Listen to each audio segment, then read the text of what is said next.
എല്ലാ മാസവും ഞങ്ങൾ ഇതിന്റെ റിവ്യൂ യോഗങ്ങൾ നടത്തിയിരുന്നു. ഏറ്റവും അവസാനം നടന്ന റിവ്യൂ യോഗം ഈ നവംബർ മാസം 1-നായിരുന്നു. നാഷണൽ ഹൈവേ അതോറിറ്റി ഓഫ് ഇന്ത്യയും സംസ്ഥാന സർക്കാരും ഒരു ടീമായി നിന്ന് നടത്തിയ ഇടപെടലാണ് ഇപ്പോ ജനങ്ങൾക്കേറെ ഉപകാരപ്രദമായി മാറിയിട്ടുള്ളത്. കൊല്ലം കൊട്ടിയത്ത് ദേശീയപാത ഇടിഞ്ഞ് സർവീസ് റോഡും തകർന്നു. സ്കൂൾ ബസ് അടക്കം 4 വാഹനങ്ങൾ സർവീസ് റോഡിലുണ്ടായ വിള്ളലിൽ അകപ്പെട്ടു. സ്കൂൾ വിദ്യാർത്ഥികളടക്കം തലനാരിഴയ്ക്കാണ് രക്ഷപ്പെട്ടത്.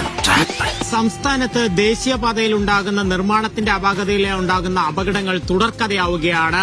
ആദ്യം കൂരിയാടുണ്ടായി, അതിനു പിന്നാലെ ആലപ്പുഴയിൽ ഒരു അപകടമുണ്ടാകുന്നു. ഇപ്പോൾ കൊല്ലം കൊട്ടിയത്താണ് അപകടമുണ്ടായിരിക്കുന്നത്.